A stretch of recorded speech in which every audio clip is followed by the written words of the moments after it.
I'm Quinnica Ragsdale, the creator of CJK Publishing. We publish unapologetic African diaspora products for the entire family. To find out more about us, check us out at cjkpublishing.com. The reason I'm doing the introduction to this video is to tell you a little bit about why we did the video and what it's for. So I knew I was going on this 15-day trip with my friend to see Egypt, and I was going on historical adventure / spiritual adventure, blah, blah, blah. But I realized that I'm going across the country and there's a lot of people who may not have the opportunity to see this. Those people being like my friends and family. And I'm not the best at taking pictures, but I thought about it and I said, whoa, I do need to share this information because some of these people may never go and they do need to see what's in Egypt. And so that's what this attempt is. That's what you'll see in this video. So if you've read some of our books, especially the DeMarcus Jones and the Solar Calendar series, you'll know that I've written about Egypt a lot. So it wasn't a question of if I would go. The question was of when. So now I have the field research to add to my extensive book research. And so each day, Nicole and I got together and we recorded what happened that day because we wanted it to be authentic. We wanted the information right then. And then we double backed and added some pictures and videos from when we were out in the field. The goal is that you get a sense of what we experienced and you can see it. But you'll see on the video, I'm no professional cameraman or editor. So that's a disclaimer for that. But we did the best we could in capturing the information. But we were our own cameraman, so you'll see what that looks like. The other thing I want to add is that with me being a writer and Nicole being an educator, we glanced at some of the footage we did, and I don't like to see myself on camera. She said the same thing. And so we could hear and see things that we would normally say if we perfected and edited it. But it was late at night half the time after we had been out all day and we were just trying to spit it out and get it in the camera. So there's a lot of words or phrases that we use that we wouldn't use had we had the opportunity to edit those out. But again, we want it to be authentic and we want it to be something that you see right then and there. So they're still there. So it didn't take long to realize that 15 days of footage was going to be pretty long. So this video is broken up into several sections because it was way too much to put at once. And then that's a lot for one person to endure. It's a lot for one person to edit. So make sure you catch all the videos all the way to conclusion. And the last thing is we try to limit this to our experiences, but there are some outside pictures I included because I'm talking about outside things to make it all make sense. So you'll see that in there, but we wanted to kind of limit it to our experiences. We didn't know where we would end. You'll see rambled, and what you get is what we have. I hope you enjoy it. I hope you get something out of it. I hope it's something that inspires you to learn more and to perhaps go on the trip yourself and make that sacrifice and journey all across the water. I think that's about it for the intro. I hope you enjoy. Okay, it's day 0 and we're about to leave New York to go to the airport for this extremely long adventure. Cairo to Nubia. Yeah. Or just New York to Cairo first. Well, yeah, that's true. Yes. So this whole trip for me, I would say is more of to me, a spiritual pilgrimage. Because I feel like there's a lot of different, there's a lot of information given that has been kind of manipulated and tainted, and so it's just kind of okay, so what's the truth? And it might be ongoing, I'm sure. You know, I feel like that's how life is. You know, you're always finding out more information, but that's my expectation, to find some type of foundation. Yep. Yeah. And we'll have fun. Yes. I'm excited to see who we're going to meet when we get to this airport. Yes, our family. So I know it's 100 and some people. I'll say at 40. It was 100 and something, I think. Oh, really? I think it's 100 and some people in the whole group. Oh. And okay, so we have no idea how many people. Everybody from the States is leaving from New York. Yes. And it's possible other people could come from other countries too and meet us there. So I don't know. But so I'm excited to see what that's going to look like because we'll all meet up first. And then we'll see what happens. Yes, and understand just the different cultures because there's going to be 1,000. You know, let's go meet our African family. Yes. So day 0. Day 0. So okay, today is day 1 and 2. And we say it's day 1 and 2 because we started at JFK yesterday at 1, and then our flight didn't leave till about 6:30. Yes, 6:30, and as you know, international flights, all these checkpoints. They might not know. Oh, okay. So we had our first checkpoint. Of course, we got our tickets and whatnot. We got there at 1. We stayed in this long line. It's 106 of us. It's 106 total. Probably leaving from JFK. It was probably like 80 something leaving from JFK. Yeah, because we've had some that were actually coming from other African countries. Or other countries in general, because I think somebody came from London. Yeah. So, yeah. Our little friend. He came from London, and he's actually Jamaican. So, yeah. So, anyway, all those checkpoints, and what we were saying earlier was that the Egypt Air isn't the friendliest. No, they're really not. They don't have the friendliest flight crew. But what I'm really starting to understand... Well, no, I won't even say that, because that's like an absolute comment. I don't want to say it that way. But no, they're just not the friendliest. And actually, it didn't even seem like majority of the Egyptians. And I think maybe it was just because in the beginning, we were in this long line, and they were like, what in the world is going on? And so they were a bit, perturbed already. Like, I got to wait, for all these... black folks to come through. It's like that when you. I mean, it's a line, and that's what I was saying yesterday. It's like it doesn't matter if 50 of us get there at 12 o'clock or 1 o'clock, and you get there at 3. You still gotta wait. Yeah. You can't say, well, it's all of y'all. Y'all wait on me. That's not how they work. You get there earlier. No. And so people seemed a bit disgruntled. And like he was saying, like Egypt is a huge people from all over the world. Yes. So that's not uncommon. They know people come. And this is like the 30th or something tour. Like they've been doing these tours back to back. Every summer it seems like they have they do 2 a summer. But then just the flight. So you got the little baggy thing. They're so cute. So I guess there's that. Yeah. So okay, like I really didn't care for Egypt Air, but I will say at least they prepare you well, because this little baggie has a cute little eye mask. It had the toothbrush, toothpaste, socks, you name it. It was in this bag. Socks with rubber at the bottom. Really? Yeah, so I took that to mean I could take off my shoes and just wear my socks. Yeah, so that's what I did. That's exactly what that means. Yeah, that's what I did. And I'm sad about it because I left. And of course, toilet, the paper, the hand wipes. Yeah, hand wipes. Earphones. Because their earphone jack is a double and not a single. Mm-hmm. And so I figured out, me and the guy I was sitting next to, because we didn't get to sit next to each other, we figured out that if you, you know how an earphone jack is. If you pull it out a little bit and twist it, you can get it to work both. Oh, really? Yeah, and that was before they gave us the pack. And so when we got the pack, we was like, okay, we can just use these. But gotcha. But if you think about it, you really want more quality headphones, because those are basic. Yeah, they and so are. if you got pretty good earphones, you want those, especially on a flight. But I like that. If you didn't have yours, they have everything. And I watched Black Panther again for like the 8th time. You know what? I saw so many people watching Black Panther, and I was thinking, no, I'm not going to watch it. And I'm over here watching it through someone else's.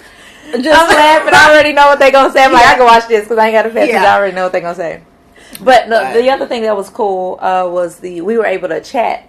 Yeah. It wasn't great. It was broken. Yeah, it wasn't the best. But you could chat so you're chatting off the screen. So there's a keyboard and everything. It's almost like a little phone. Yeah. So I'm like texting or whatever, and I can see it on my little TV screen, and she's getting the message. She's actually started, and I was thinking, who is this message? I was excited. I need something to do on an 11-hour flight. Yeah. So if I can watch a movie and read and chat and eat, you're winning. It helped me get rid of my time. Yeah, you're winning. But unfortunately, it's a great idea, but they have to work out some kinks. Yeah, it didn't work quite good. Yeah, process very well. And even still, I was a little more antsy on this flight than I've been on previous international flights. I don't know why.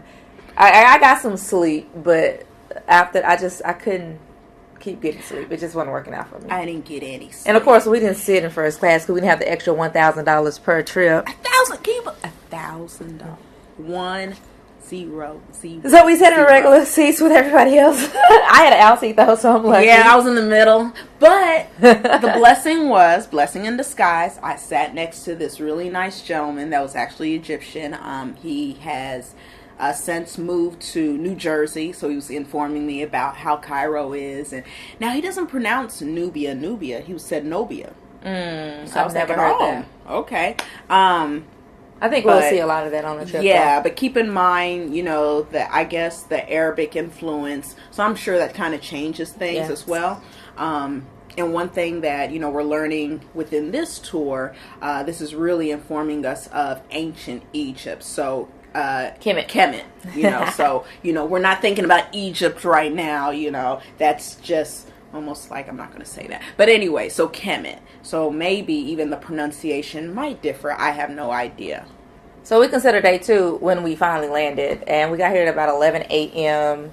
It was pretty smooth with the group, what we were doing. So we knew what we were doing. But, of course, like she said, it's almost 100 people. So that part is expected with 100 people because we have to make sure everyone's there, everyone's luggage is there, we have enough room for everybody, blah blah blah. But after we got the luggage together and everything, we all went on. We had 3 separate buses. Yes, Asara, Set, and Haru are the names of our buses. It took us about 45 minutes to get from there to our rooms. And what did we do when we got here? Day 2.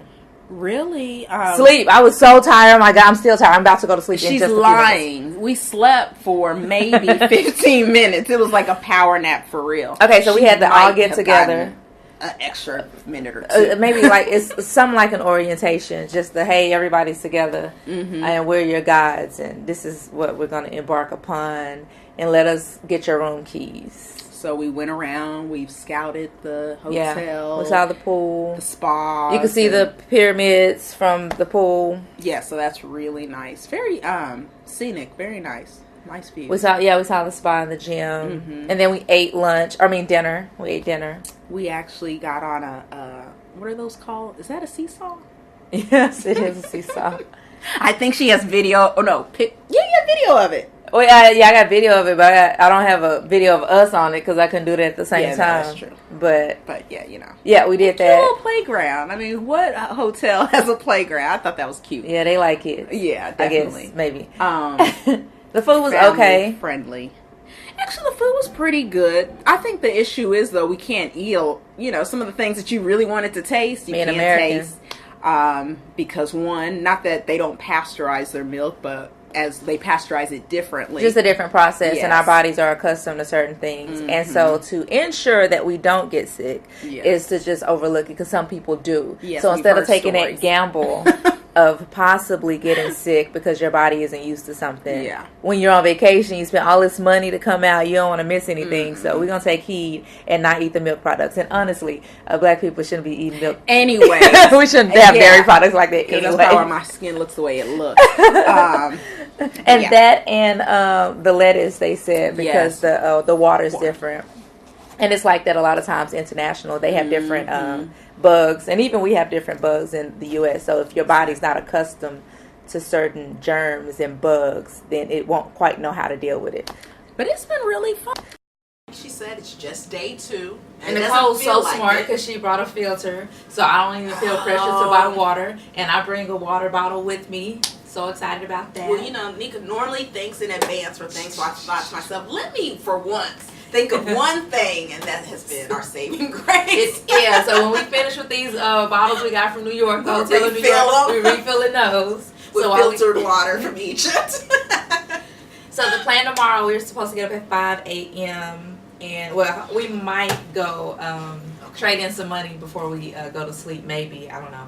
Yes, the bank doesn't close until midnight. Yeah, well, it's at the hotel too. One big thing that we think about, because it's an Islam country and we come from a Christian country. Yeah, there's different customs to consider, especially for women. Yes. So we can't really walk alone in the street. We can't. We got to cover up and stuff. And so even though we're comfortable in our setting, because we're in a different culture, we have to respect the culture and be mindful of that. So yes, really. So it's good to be on a group with a whole bunch of people, and people who are aware and who understand it, and they can help guide us. So the guys don't feel weird. It's nothing to think about. They're like, it's my job to be here for you and I make sure you're safe. The gentlemen have done pretty well. Especially those that are reoccurring. So they've come before. This is like their second or third or whatever time here. They know their positions and their place. Even when we were at the airport, everything went smoothly. Yeah. So for days, because we don't have to touch those big bags. Yeah. We didn't move a bag at the airport. It was nice. Like, that one's mine. Yes. Yes, thank you. And then that's the hotel, and that one's mine. You know? Right. This is my room number. Thank you very much. So we really are kind of, I feel like a queen for real. Like, go ahead and take my stuff. Yes. So back to tomorrow. We're supposed to get a wake up call is at 5 a.m. Yeah. Oh, the time difference is like it's 6 hours from Dallas. Mm-hmm. So that's it's 7. It's 7. So we're ahead. It's 7 hours from New York. Is it 7? Yes, 7. 7 hours from New York. So that gives you an idea of the jet lag, and plus not being able to really sleep on the plane and moving, and we'll see what. And mind you, day -1 0 was New York. No. I'm referring to before we left. Okay. Yeah, so -1. Out of control. We went out. Enjoyed nightlife. I think we went to 2. Why did it feel like 3? Oh, because we went out to eat. It's because we left so late. Yeah, we did. But she's a trooper. Let me tell you. Well, my flight got in real late, so we didn't have a lot of options, to be honest. But let me tell you about this young lady. When we went to Ghana, she came in that day, and we went out, right? Yeah, we did. So, knowing that she was coming in from work, I was like, I'm tired. Shoot, right. I don't think glad to be at work at 6 a.m. on Friday. Girl comes Take in, a flight at 6 p.m. She got her makeup going. She working. I'm laying in the bed like, Lord, are we really going out? And she was full force. She was getting it. She was ready, and we did. We left. Because experiences only last as long as experiences last. So once it's over with, if we spent time and money to get there. And like we can't get that back. So we knew we had to be at the airport at 1, checkouts at 12. Mm-hmm. And regardless of all of that, we probably up late, move slow. It's just, and to get around New York is not the simplest thing in the world. Mm-hmm. We come from an area where you hop in the car and you get there in 10, 15 minutes. That doesn't happen in New York. So it was least likely that we would do anything that morning before we went to the airport. And then just even getting to JFK, New York traffic is ridiculous. Yeah, it is. So even that, and then we didn't have some printed, so we had to get that worked out. It's just, and anytime you travel and anytime you do anything that you don't do on a normal basis, you have to allow yourself time, because otherwise you're going to add frustration to what's already frustrated. Or you're already frustration. Yeah. So we wake up probably 5, breakfast at 6, we leave at 7, and they've told us several times, if you're late, you'll get left, because these black folks, they for real about we work for the team, and it makes no sense for 105 people to be late because one person wants to oversleep. So, which makes sense. So we're gonna eat right. We're gonna eat the way we should be eating. Hopefully, and we ain't got no choice. Yeah, and we're going to wake up on time. We're going to be very tomorrow. timely. We're gonna see the big pyramids. Yes. So that's cool, and the Harum Macket, or I call it the Harum Macket, but the Sphinx is what most people call it. So that's going to be exciting. We'll have pictures and videos, which, of course, won't look as good as in person. They won't. But we'll do what we can. Get the experience. We'll do what we can. When I tell you, this is such a pilgrimage in so many different ways. Like, at one point, I was just thinking, spiritual, but no, it's so much more. Just realizing that this is really like jumpstart of civilization, like right here. Everything. This is the New York of the world. Yeah, that's what I like to call it. The New York of the world. New York of the world. Because most people can get that, because they understand that New York is like an international trading center, in one way, one way or another. And so when you can put that comparison to Egypt, because of the location is close to, the proximity is close to Europe, Middle East, the Nile Valley is right, or the Nile River is right there, so it goes all the way to Nubia. Like the river just flows, and of course civilization always follows water. Original civilization follows water until the creation of dams and whatever, and so you can create canals. But either way, yes, zenith. Yeah. So it's zenith. This is exciting. Until day 3. Yeah, we in this thing. We're in there. Hey, it's day 3 in Egypt. We're still in Cairo. And so we woke up this morning at early. Wake up time is at 5. We got 2 wake up calls. They told us that they didn't tell us that this was boot camp. Yes. We wake up at 5, breakfast at 6, and we leave at 7.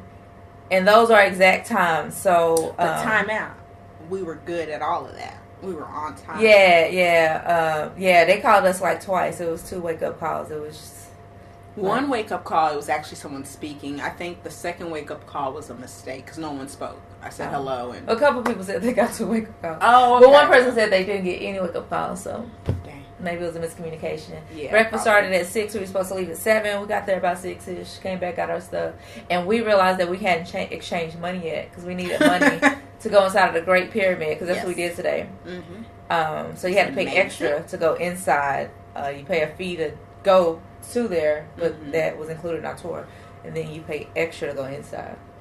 It was amazing. Yeah, and when I say amazing, it's not like everything in there was amazing, but it was just, it was really just kind of being in there. It was a workout. It was hot outside. Oh my God. And the whole, the pyramids, it's surreal just being there. Just, you know, and just realizing that this was actually created, invented, you know, all of these, the architect, the design, everything was done by man. Yeah, over 4,000 years ago. Yeah, 4,000 years ago. And it still stands. So we have some pictures. Yeah. But you can see the capstone on one of them, which is the limestone. So originally limestone covered the entire pyramid. And so when the light reflected on it, it was like... the light of the world. The light of the world. Yeah. And so we were talking earlier, and I was telling Nicole, it's like in Luxor, if you see, or not in Luxor, but Vegas. In Vegas, they have the pyramid that's Luxor. Yes. It's just if you've been inside, they have Egyptian stuff all over because it's that theme. Yeah, it's an Egyptian theme. But at night, their light is just a beam that goes straight up through the top of the pyramid. So now it makes sense of what they were trying to relate to. It signifies. Yeah, exactly. Egypt. So the pyramids were cool. I like the pyramids. The limestone was nice. You don't see much of it. But what was super amazing to me was the Harmaket. Haru M. Aket. Okay, good. But I just pronounced it. Yeah, I wasn't going to help. I just say Harmaket. It's just easy for me to pronounce Harmaket. But most people call it the Sphinx. But that's actually a Greek word, Sphinx. We are using the ancient African terms, not the Greek or European terms. Right. So that's what they called it. And it was so amazing. And going back to Egypt, that is also, they state the European and, you know... the Greek term was Egypt. Egyptos was the original term. Okay, thank you. Yeah. And so Kemet, which is actually meaning black, the land of the black. Ancient term we use. And so I hadn't realized, I think I saw this before, but I hadn't realized it was a tail, So, when you see all these lions, that's kind of where it comes from. And there's a whole, you have the fore paws, the back paws, because he's sitting and resting.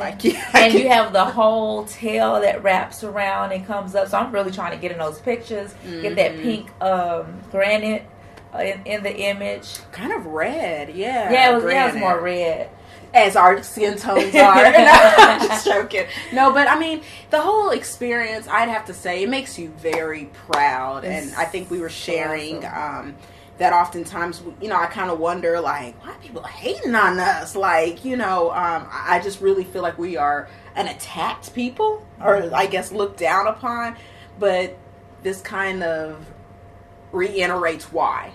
You know, because you don't hate look into on yourself. You know what you came from. You look into yourself. It's exactly super amazing. But if you think you came from nothing, or you just came from slaves, you know, anything is better than that. Exactly. But this is oh no, we're not just better than that. No, we're grand.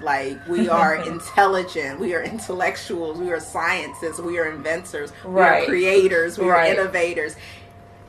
How many years ago? You know, that's really what's tripping me out. So me and a guy had a bet about. So I was thinking, okay, I'm getting ahead of myself. I'm gonna stop for a second. So after that, we came back. We were super tired. Well, we went to some shops, government official store, and I was tired. I was like, nah. I was tired. Yes. Because you get up at 5 o'clock in the morning. Yeah, this is taxing. I mean, definitely, it's all worth it. 5 to 6 hour time difference. So. And then, you know, my kids laughing at me like, whoa, it's almost midnight. Yeah. And I got to get up in 5 hours. But, as we speak. But, so we rested a little bit before dinner. And then our first lecture, our true lecture. And so that's where everything was kind of brought together. Yes. So, very nice. So that's where he kind of explained. He gave you the before information.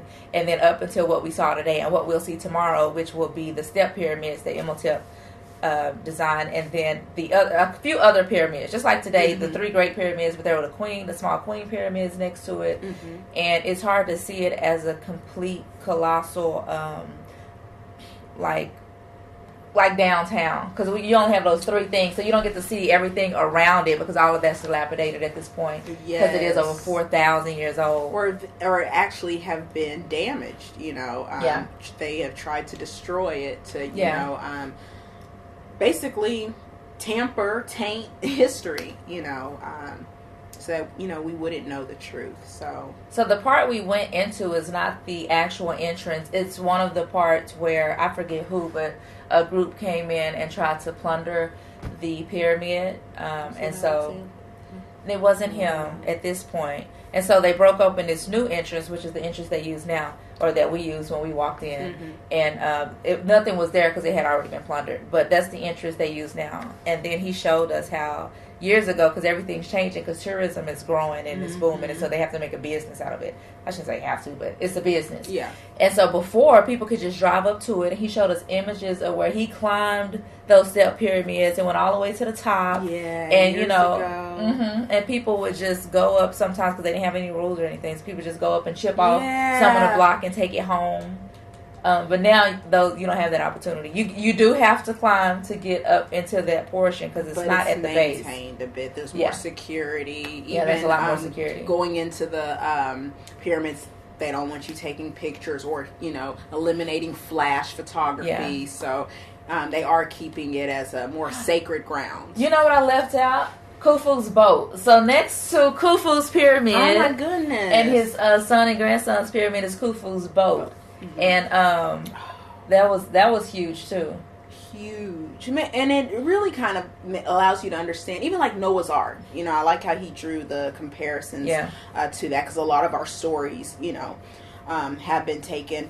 So it was really interesting just seeing this boat, because this wasn't just a simple boat. Like, I forget how many feet it is. Yeah. Like 400 some feet, maybe? And it was, the details was, they had some very intricate details. This was a very, I don't know, because we see boats today. Yeah. And I'm like, how many years ago? I think they just excavated it in the 50s. Yeah. So up until that time, it had been buried. It was buried under, so it was 4,000 years old. It had been buried.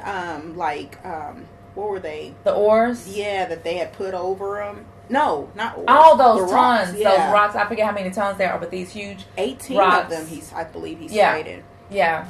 So we almost left that part out. Yeah. Yes, so and that was before we saw the horn market. Exactly. So, we saw that. I'm surprised we even bypassed that. I know. Yeah, because that boat was amazing. We had to put these things on our feet to help preserve the ground, to make sure that we didn't bring in anything from the outside. And of course, no flash photography, because that can destroy it. And then even tomorrow, the pyramids will go in. You can't take pictures inside. And then when we go to the Cairo Museum in 2 days, we won't be able to take pictures inside the tomb. Yeah. But we can take pictures inside the museum. But yeah, so back to the Harmaki, or back to the lecture. So they climbed the pyramids, and it was something else I was going to say. Oh, that's what I was saying with the guy. We had a little bit going. So I believe... Okay. From after listening to the lecture and thinking about it and being able to process, which is why I wanted more time to process so I can analyze and just really get my mind into it. But I was like, because we know that the Harmaki is older than the pyramids. It's older than everything else. But no one really knows how old it is. And so it looks to the east, it looks to the sun, and the sun comes right through the middle of it, and it hits the... it's something that begins with a U. I forget what they call it, but should somebody know. But that represents the pineal gland on the crown. Okay. Those snakes. Okay. I forget what they call it, though. But that's where it hits the light. I know, right? I got so much to learn. So much to learn. Do. But yeah, so I was thinking that it was probably built within the age of the Leo, because the age of the Leo, I had to do my little research real quick, was 10,000 BC. And because when you see things like, for instance, we just left the Piscean age. So that's what Jesus represents, the Piscean age. Before Jesus was the Taurus age, that was Mithra. That's why they had to destroy the golden bull. But that was a symbol. All of that was symbolism. And so I was like, well, this huge symbol would be this lion. Or like the Lion of Judah, or I was like, that would make sense that that's the huge symbol during the age of the Leo, and I had to see when the age of the Leo was. when you go on a knowledge of self and you find people who know so much information, everybody is trying to find. Yeah, you're just trying inundated with questions. You get what do you call it? You get hypnotized. Yeah, serious. It's exciting to pull it together. So when we go to these sites, we'll have an idea of what we're looking at, and we can much more appreciate it. And I appreciate that even others, like the passerbyers, the other patrons that are, I guess they are passerby, but anyways, the other patrons that are there, that are coming to look at the different pyramids and whatnot, you'll see them stopping too. Even some of the, I guess, employees or workers. Yeah. Security, whatever I guess they're termed, because I really don't know their positions, but you'll see them stopping to listen. Yeah. So you definitely know that people understand that there's some real truths that are being spoken, and he's respected, of course, Brother Kwesi. So he's definitely respected. People know him, and they want to hear exactly what the knowledge is as well, because it's so much, and there's no signs. And inside of where Khufu's boat, there's some signs, but they're really to show you the restoration process and when they discovered it, and the archaeological digs and the recreation of it. But they don't tell you what it is. They don't tell you why it was created. They don't tell you any. Now that I'm thinking about it, we talk about it. When he said it was used to go into the celestial realm, there's nothing in there that says that. Yeah. Even the pyramids, there's nothing around the pyramids that tells you this is what you're looking at. This is when it was created. This is who created it. This is what it was for. If he hadn't told us that, we just go see a great wonder of the world. Exactly. If you're not really doing the research, it's not there for you. So I really appreciate having, a guide. It's amazing. Having an informed guide that, he's a wealth of information. And the lectures, they just seal it. And we have a book, and then being able to time out. Let me do a quick. It's not a looky-loo tour. It's not a looky-loo tour. No, Kemet knew. Let me tell you, I am so impressed and proud. And we on day one. Yeah. Okay. Or day 3, but day 1 of going out into the and going to see the structures. Exactly. But I am really impressed. So let me just give a plug for Kemet New Tours. I'm pretty sure we're going to have a couple yes, every day. No, because I'm impressed. It's organized. It's timely. Yes. We're not wasting any time. They've even incorporated break time. I was time. going to say, because that's important. Yeah, really. That is so important. Real break time where you can actually process this information and you don't feel, we're just going. And I like that because it's a classroom setting afterwards and you break out. We get to talk to other people. I like the dialogue. Cool. I love that both of them, brother and sister Kwesi, they both have a very open door, policy. So you can just walk to them, very accessible, and just welcoming. Very welcoming. It's not like, I'm the professor or right. doctor. You do what I say. Yeah, nothing stuffy. But at the end of the day, if y'all not on task, we're gonna get you right. Oh, yeah, you gotta be on time. Yeah, we not playing no games. Right, because it's not fair to the other 106 people. And did you hear 106 people? And I respect that because I'm the main one. Like even today, I'm like, I'm gonna need some time at this. Like, I need to take pictures. I need to absorb. But I love the accountability. Yeah. Because we kind of got caught up. We were hypnotized. That's what he calls it. He calls it hypnotized. And it's funny because everybody does get hypnotized. Yeah. He warned us. And everything. He warned us. I mean, you're consumed. You really are. Because everything is kind of breathtaking and overwhelming. It is. I mean. And it's not the same in person. And that's what I was saying. It's just like seeing the Grand Canyon if you ever see the Grand Canyon. Yeah. Pictures do not do it justice. It's amazing what people can do out of earth. And even the piece that he said, I hadn't heard that piece. I can't remember the term right now. And I don't have my paperwork. But when he talked about how they created it, they used nature. I was thinking about that when I tell you my hair thing. They used what they already had. They used nature to create it. They didn't go against the grain. They didn't say, let's go get these 50-ton and bring them down this quarry and pull them here. They said, how can we work with nature to build what we're trying to create? What is here that we can utilize, Yeah. And I love that. So I hadn't even heard that term before. It's lovely. And we probably won't hear that in normal academia for another, because I've seen that. You'll hear something that Dr. Ben or somebody says, in like the 70s and 80s that, you know, they've done all this hardcore research, and academia is like, nah, you know, or they just reject it. Yeah, they turn a blind eye. And then 20, 30 years later, it's like, oh, this is groundbreaking research. So it's like, guess what we found? Right. I'm like, what? Like, when this brother just saying this? Yeah. And y'all said he was a quack. But it really, this is amazing. I truly, truly, truly feel blessed. Because when you think in your mind, when you think about going to different countries, going to different places, putting yourself in a different culture, which is going to make you uncomfortable. Oh, yeah. And so after Ghana, I was like, I can do this. I can be engulfed in another culture for a while and be in an area I'm not used to, and have other people basically control my day in and day out. Like, 'cause that's, you don't have that. Yeah. Somebody else decides, you know, this is what, when you leave. What time you wake up, what time you eat. This is what you eat. This is what you eat. This is what you don't eat. This is when you can go to the bank. This is when you know, and it takes a lot to do that. Yeah. And then to interact with other cultures, you know, and that's scary. Like, you can't really take that away. That's really, I mean, I love to engulf in other cultures, but if we think about it from a sense, it's scary. A lot of these people don't even understand what we're saying. And so it looks like it's super rude, but they not finna spend the time to try to figure it out, because it's a whole nother language you're speaking, and there's nothing I can do to understand it, so I'm just going to act like I don't hear you talking. Yes. Which it don't happen a lot, but we have seen it. Yeah. They just kind of like... And it comes from both sides. So when I say a lot of it, I'm referring to both sides. That's what I'm saying. If we were alone, if you can only imagine, we feel good because we have a group, even though we don't know these people, they're from different cities and states, and we just met them because we all have the same name tag. Yeah, we family. It's like it's family. You know. Even I didn't realize when he said the Hermacket was up to his shoulders in dirt. I forget what year it was, but that was pretty recent. So all of that bottom piece was under sand. Yeah. So even that, because I think when they did the 21 gun salute, all of that was under sand. It was just the top part that was available. Yes, that is correct. So, I believe you're right. And that was like in the 1890s or something. I don't know when it was, but I don't get to line. But even that, you know, even that. Give any numbers, dates, or no cross-reference. Google or go to KemetNew.com. Yeah. But yes, there's a wealth of information. I applaud them. I'm a great group. Peace.